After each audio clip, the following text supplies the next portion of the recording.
नमस्कार। अपना उत्तराखंड के इस वक्त के बुलेटिन के साथ मैं हूं अनुपम। प्रदेश की हर छोटी बड़ी खबरों को लेकर के देहरादून से बड़ी खबर इस वक्त आ रही है, जहां पर उत्तराखंड में नई सरकार को लेकर आज शाम बीजेपी ने मीटिंग बुलाई है। शाम 6:30 बजे होने वाली इस मीटिंग में प्रदेश के सभी पदाधिकारियों को पार्टी कार्यालय में पहुंचने के लिए कहा गया है। तो शाम 6:30 बजे बीजेपी ऑफिस में यह बैठक होगी। सरकार के गठन को लेकर बीजेपी की यह बैठक है। भारतीय जनता पार्टी ने इस बैठक को बुलाया है। आज शाम को भारतीय जनता पार्टी ऑफिस में यह बैठक होगी। बीजेपी ने इस बैठक को बुलाया है और इस बैठक में सरकार के गठन को लेकर चर्चा की जाएगी। उत्तराखंड के लिए बीजेपी ने रक्षा मंत्री राजनाथ सिंह और विदेश राज्य मंत्री मीनाक्षी लेखी को उत्तराखंड के लिए बीजेपी ने पर्यवेक्षक बनाया है। दोनों ही नेता आज शाम या कल देहरादून पहुंच सकते हैं, जिसके लिए 20 मार्च यानी कल विधानमंडल दल की मीटिंग बुलाई जा सकती है। हालांकि बीजेपी के प्रदेश अध्यक्ष मदन कौशिक ने कहा कि जल्द विधानमंडल दल की बैठक बुलाई जा सकती है और इस बैठक के लिए सारे लोग देहरादून पहुंच रहे हैं।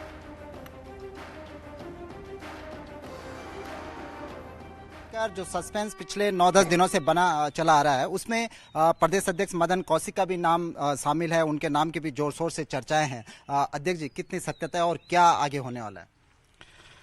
देखिए, अगले 1-2 दिन में अभी जो पर्यवेक्षक है वो उत्तराखंड आएंगे और केंद्रीय नेतृत्व जिस चीज़ को तय करेगा सभी लोग उस चीज़ को आगे बढ़ाएंगे। भारतीय जनता पार्टी में इस प्रकार का कोई व्यवस्था नहीं है कि नाम चलाया जाए, किसका चलेगा किसका नहीं चलेगा। तो मैं समझता हूँ कि इस प्रकार की जो बातें हैं ये निराधार बातें हैं। अब जो भी निर्णय होगा वो निर्णय सबको अवगत करा दिया जाएगा, अगले 1-2 दिन में आ जाएगा। ये भी चर्चा है कि विधानमंडल दल की मीटिंग कल हो सकती है, कल ऑब्जर्वर आ सकते हैं। अभी मेरे पास सूचना नहीं है, लेकिन होनी तो है ही। तो कल नहीं तो परसों 1-2 दिन में तो होनी है। तो मैं समझता हूँ कि जैसे ही सूचना आएगी उसकी सारी सूचना हम विधायकों को देकर और तत्काल बैठक आहूत करके जो प्रक्रिया उसको पूरा करेंगे। अब वेट करना होगा कि विधानमंडल दल की जो मीटिंग जो अभी तक बताई जा रही थी कि कल होने जा रही है, लेकिन मदन कौशिक अभी भी क्लियर नहीं कर रहे हैं कि ये कल होगी या फिर आने वाले दिनों में होगी। उसके बाद ही स्थिति स्पष्ट हो पाएगी। और बातचीत करने के लिए सुनील प्रभात हमारे साथ जुड़ रहे हैं। सुनील, अभी भी सस्पेंस बना हुआ है, लेकिन सबसे बड़ी बात यह है कि भारतीय जनता पार्टी के कोई भी नेता खुलकर कुछ भी बोलने को तैयार नहीं है। सूत्रों के हवाले से क्या जानकारियां मिल पा रही?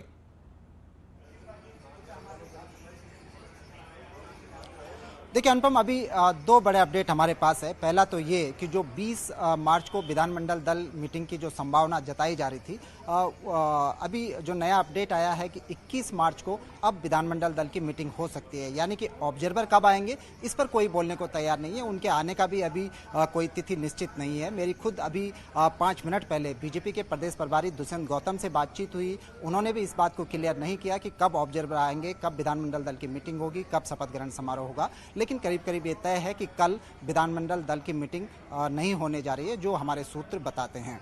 इसके साथ ही बीजेपी हालांकि शपथ ग्रहण की जो तैयारियां हैं उसकी तैयारियों में जुट गई है। हमको ये बताया गया है कि जो शपथ ग्रहण समारोह होगा वो भव्य और दिव्य तरीके से होगा। प्रदेश अध्यक्ष ने खुद ये बात कही कि इसमें प्रधानमंत्री नरेंद्र मोदी से लेकर राष्ट्रीय अध्यक्ष जेपी नड्डा और गृह मंत्री अमित शाह भी इस शपथ ग्रहण समारोह में शामिल हो सकते हैं। और इसके साथ ही तमाम राज्यों के जो मुख्यमंत्री हैं उनको भी इसमें इन्वाइट किया जा रहा है शपथ ग्रहण समारोह में। शपथ ग्रहण समारोह का जो पहला प्रस्तावित स्थल है वो परेड ग्राउंड रखा गया है। आज शाम को 6:30 बजे बीजेपी ने प्रदेश पदाधिकारियों की मीटिंग बुलाई है, जिसमें हरिद्वार और देहरादून के जो जिलाध्यक्ष हैं वो भी इसमें मौजूद रहेंगे। लेकिन सवाल यहाँ पर ये है, जैसा कि सुनील आप बता रहे हैं, इन सबके बीच में आज शाम को जो बैठक बुलाई गई है, फिर उसके मायने क्या हैं, उसको किस तरीके से देखा जाए?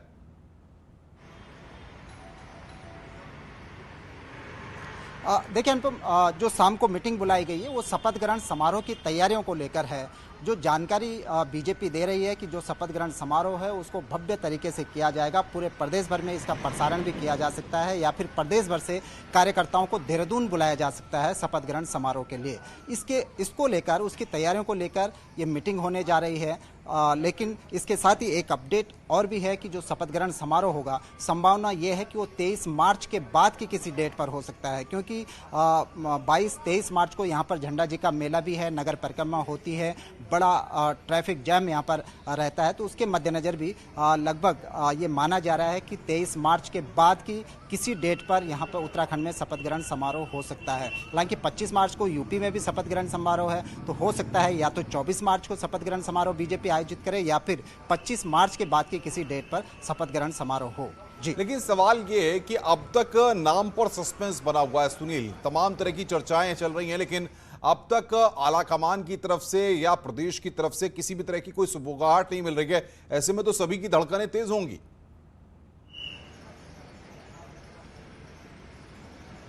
बिल्कुल अनुपम, धड़कनें तेज हैं। हर कोई नेता जो सीएम की रेस में है, भले ही खुलकर ना बोल रहा हो, लेकिन अंदर खाने सभी को ये उम्मीद है कि क्या पता उनका नंबर आ जाए।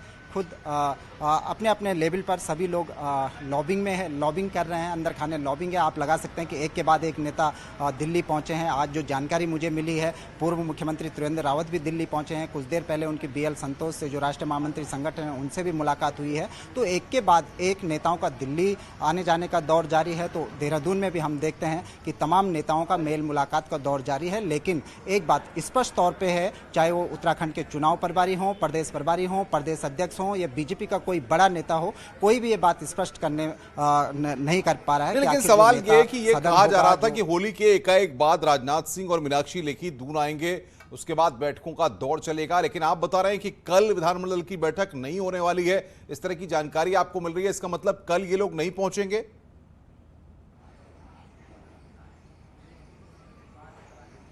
बिल्कुल अनुपम, ये जो अपडेट अभी हमें मिला है बीजेपी के सूत्रों के अनुसार, जो कल मीटिंग बताई जा रही थी, अगर आपने मदन कौशिक को ध्यान से सुना होगा तो उन्होंने भी ये शब्द कहते कि अगले 1-2 दिन में कभी भी विधानमंडल दल की मीटिंग बुलाई जा सकती है। हालांकि बीजेपी के जो विधायक हैं वो देहरादून पहुंच चुके हैं। कुमाऊं मंडल के विधायक जरूर अभी नहीं पहुंचे, क्योंकि कुमाऊं में आज रंग पंचमी है, वहाँ पर आज होली मनाई जा रही है। तो संभावना ये है कि कल बीजेपी के विधायक बुला लिए जाएंगे और परसों 21 मार्च को विधानमंडल दल की मीटिंग यहां पर आयोजित हो सकती है। जी, तो क्या ये माना जाए, जिस तरीके से राजनीतिक हलकों में तरह तरह की चर्चाएं हैं, कौन कौन से ऐसे नाम हैं, जरा बताइए आप, जिनको लेकर बातचीत हो रही है या विधायकों में सुबुगाहट है कि नहीं इनके नाम पर मोहर लग सकती है?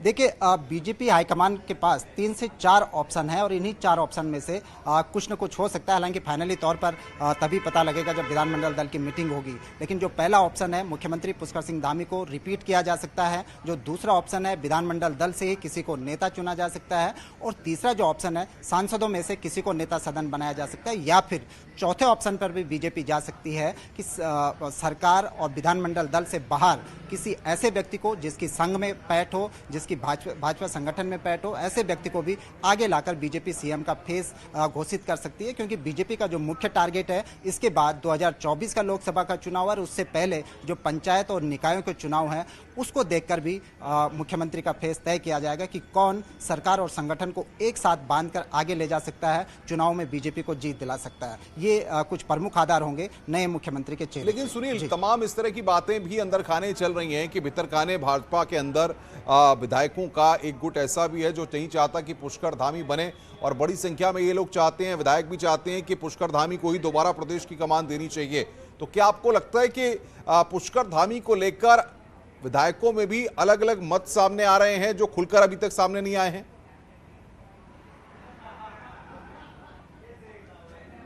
बिल्कुल अनुपम, मतभेद हैं बीजेपी के अंदर, ये जाहिर सी बात है। वरना 10 मार्च को जब रुझान आए तब से आज 9 से 10 दिन का समय बीत गया है, लेकिन बीजेपी अभी डिक्लेयर नहीं कर पाई है, एक मत नहीं हो पाई है कि मुख्यमंत्री का अगला फेस कहां होगा। लेकिन मुख्यमंत्री पुष्कर सिंह धामी के साथ एक पॉजिटिव चीज़ ये जरूर बनती है, अगर हम एनालिसिस करें कि उनका अगर विरोध नहीं है, अगर उनका अगर संगठन में विरोध नहीं है, तो उनके जो पैरेलल उनके जो चाहते हैं कि उनको मुख्यमंत्री बनाया जाए, तो खुलकर कोई विरोध भी नहीं कर रहा है। है। यानी अगर उनसे सहमत नहीं है तो विरोध भी नहीं है। ये उनके साथ पॉजिटिव बात जाती है, क्योंकि बड़ी संख्या में जो विधायक थे वो पहले ही दावेदारी कर चुके हैं कि हम मुख्यमंत्री पुष्कर सिंह धामी के लिए अपनी सीट छोड़ सकते हैं। कैबिनेट मंत्री गणेश जोशी इस बात को कह चुके हैं कि एक बार फिर से पुष्कर धामी को रिपीट किया जाना चाहिए। लेकिन जो लोग चाहते हैं कि मुख्यमंत्री पुष्कर सिंह धामी को हटाया जाए, कोई नया चेहरा उनके सामने लाया जाए, तो खुलकर भी कोई पुष्कर सिंह धामी का विरोध नहीं कर रहा है। ये उनके पक्ष में पॉजिटिव बात जाती है। और खासकर कार्यकर्ताओं को जो हमने कल देखा कि मुख्यमंत्री आवास से लेकर बीजेपी के जो स्टेट हेडक्वार्टर है जहां पर मैं मौजूद हूं, यहां भी पुष्कर सिंह धामी आए, तो यहां पर जो कार्यकर्ता थे उनमें बड़ा जोश था और उन्होंने मुख्यमंत्री पुष्कर सिंह धामी के यहां पर जिंदाबाद के नारे भी लगाए। तो ये माना जा सकता है, ये उनके फेवर में ये बात जा सकती है कि उनका पार्टी और संगठन दोनों में बड़ा प्रभाव हम देख सकते हैं कि पुष्कर सिंह धामी का। खासकर 6:30 बजे आज शाम को बैठक बुलाई गई है। इस बैठक में कौन कौन लोग मौजूद रहेंगे और इस बैठक को लीड कौन करेगा? क्या प्रदेश अध्यक्ष इस बैठक को लीड करेंगे? क्या पुष्कर धामी भी इस बैठक में पहुंचेंगे? क्या अपडेट मिल पा रहा है आपको? देखिए अनुपम, इस मीटिंग में पुष्कर सिंह धामी तो नहीं होंगे, लेकिन प्रदेश अध्यक्ष होंगे, महामंत्री संगठन अजय कुमार होंगे, महामंत्री कुलदीप कुमार होंगे। इसके अलावा पर जो प्रदेश पदाधिकारी हैं, करीब 35 से 40 लोगों की ये टीम होगी। बीजेपी का जो महानगर देहरादून है, देहरादून जिला है और हरिद्वार जिला, इन 3 डिस्ट्रिक्ट के जिलाध्यक्ष इस मीटिंग में होंगे और एक रूपरेखा तय की जाएगी कि जो शपथ ग्रहण समारोह होगा। दुष्यंत गौतम जो प्रदेश प्रभारी हैं उत्तराखंड बीजेपी के, उनसे जब मेरी बातचीत हो रही थी तो उनका ये कहना था कि जो शपथ ग्रहण समारोह होगा दिव्य और भव्य होगा। कब होगा ये डेट अभी फाइनल नहीं है, ये डेट अभी बताई नहीं जा सकती, लेकिन बीजेपी तैयारियों में जुट गई है। और जिस तरह से बताया जा रहा है कि तमाम प्रदेशों के भाजपा शासित जो राज्य हैं उनके मुख्यमंत्री को इसमें बुलाया जा सकता है। पीएम से लेकर गृह मंत्री और राष्ट्रीय अध्यक्ष इस शपथ ग्रहण समारोह में आयोजित हो सकते हैं। तो उसकी तैयारियों को लेकर कि किस तरह से तैयारी होगी, क्या इसका प्रसारण पूरे प्रदेश भर में किया जाएगा, क्या परेड ग्राउंड ही वो स्थल होगा जहां पर शपथ ग्रहण समारोह होगा, या फिर कोई और जगह चयनित की जाए, इन तमाम मामलों पर इस मीटिंग में डिस्कस होने जा रहा है। जी बिल्कुल सुनिए, लेकिन 2-3 बातें बड़ी महत्वपूर्ण ये हैं कि आप बने रहिए, आगे भी हम उन पर बातचीत करेंगे और तमाम चीजों पर विश्लेषण भी कर रहे हैं। तमाम दर्शक हमें सुन भी रहे हैं। वहीं सूत्रों के हवाले से खबर आ रही है कि बीजेपी विधानमंडल दल की बैठक से पहले विधायकों की शपथ होगी और विधानसभा में 20 मार्च को विधायकों को शपथ दिलाई जा सकती है। प्रोटेम स्पीकर बंशीधर भगत शपथ दिलाएंगे। सूत्रों के मुताबिक 20 मार्च को ही उसके बाद बीजेपी विधानमंडल दल की बैठक हो सकती है। तो सूत्रों के हवाले से अलग अलग जानकारियां भी यहां पर सामने आ रही हैं। इधर देहरादून से बड़ी खबर आ रही है, जहां पर शपथ ग्रहण समारोह की तैयारियों को लेकर भारतीय जनता पार्टी जुटी हुई है और आज शाम को शपथ ग्रहण समारोह की तैयारियों के लिए बीजेपी ने मीटिंग बुलाई है। शाम 6:30 बजे होने वाली इस मीटिंग में प्रदेश के सभी पदाधिकारियों को पार्टी कार्यालय में पहुंचने के लिए कहा गया है। जैसे ही सूचना आएगी पर्यवेक्षकों के द्वारा यहाँ कब आना है, तत्काल हम अपने विधायकों को यहाँ बुलाएंगे। अधिकतर विधायक देहरादून में हैं भी और सबके साथ मिल बैठकर और अपना जो भी निर्णय होगा वो आपको अवगत करा देंगे।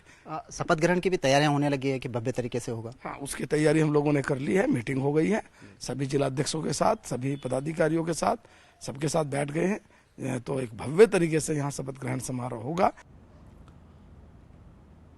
और बातचीत करने के लिए सुनील लगातार हमारे साथ बने हुए हैं। सुनील, क्या माना जाए, कहां पर कंफ्यूजन की स्थिति है जिसको भाजपा का आलाकमान क्लियर नहीं कर पा रहा है, प्रदेश की इकाइयां नहीं क्लियर कर पा रही हैं? क्या अभी भी कोई नए फॉर्मूले पर भाजपा विचार कर रही है?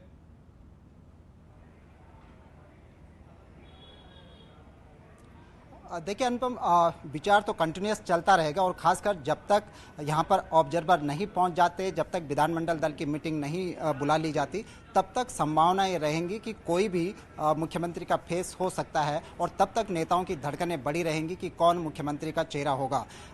2017 से लेकर अभी तक हमने देखा कि जब 2-2 मुख्यमंत्री बीजेपी ने बदले तो यही बीजेपी का स्टेट हेडक्वार्टर था, यहीं पर विधानमंडल दल की मीटिंगें बुलाई गई थी, लेकिन अंतिम समय तक भी किसी को ये भनक नहीं थी कि मुख्यमंत्री कौन होगा। तमाम कयास लगाए जाते रहे, खुद हम भी बहुत सारे लोगों के नाम गिनाते रहे, लेकिन जब बीजेपी की मीटिंग हुई, विधानमंडल दल की मीटिंगें हुई, तो एक सरप्राइजिंग तौर पर ऐसे नाम सामने आए, चाहे हम बिल्कुल सुनील, जाहिर तौर पर ये सारी बातें हैं। अब देखना होगा आज की बैठक के बाद क्या निकलकर सामने आता है। आप नजर बना के रखिए भारतीय जनता पार्टी के प्रदेश कार्यालय पर, आगे भी हम आपसे अपडेट लेंगे। तो सुनील हमारे संवाददाता यहां पर लगातार अपडेट दे रहे थे। बीजेपी विधानमंडल दल की कल होने वाली संभावित मीटिंग के लिए विधायक देहरादून पहुंचने लगे हैं। पिथौरागढ़ के डीडीआर से विधायक बिशन सिंह चौफाल भी देहरादून पहुंच गए हैं। हालांकि चौफाल का कहना है कि औपचारिक रूप से अभी कोई कॉल उन्हें नहीं आई है।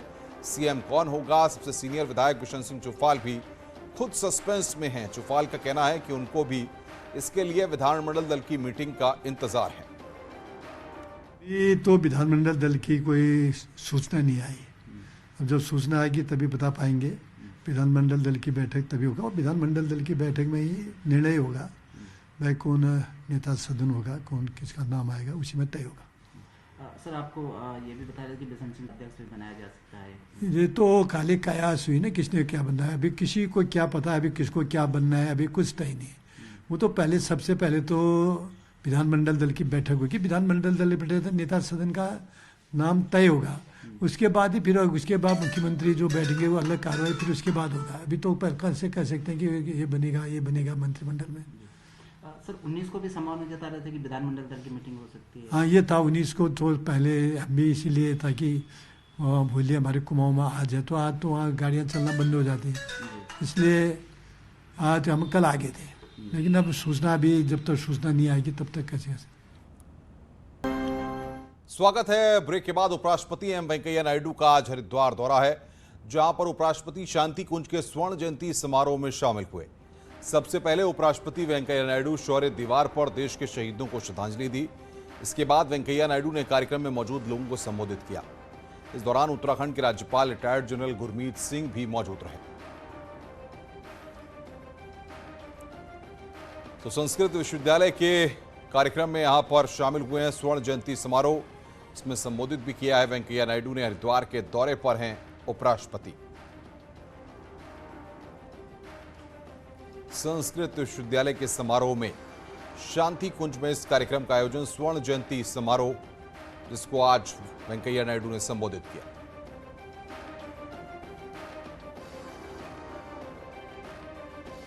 शांति कुंज में इस कार्यक्रम का आयोजन किया गया था, जहां पर वेंकैया नायडू पहुंचे और समारोह को संबोधित किया। जीवन को अधिक संतुलित, बैलेंस, शांत, पीसफुल, अर्थपूर्ण बनाता है योगा। इसलिए योगा को प्रमोट करना बहुत उपयोगी है। I am very happy you are doing it. We are living in a technologically driven materialistic age where life is fast paced and everybody from a school going children to the CEO of company or a high ranking bureaucrat faces constant pressure.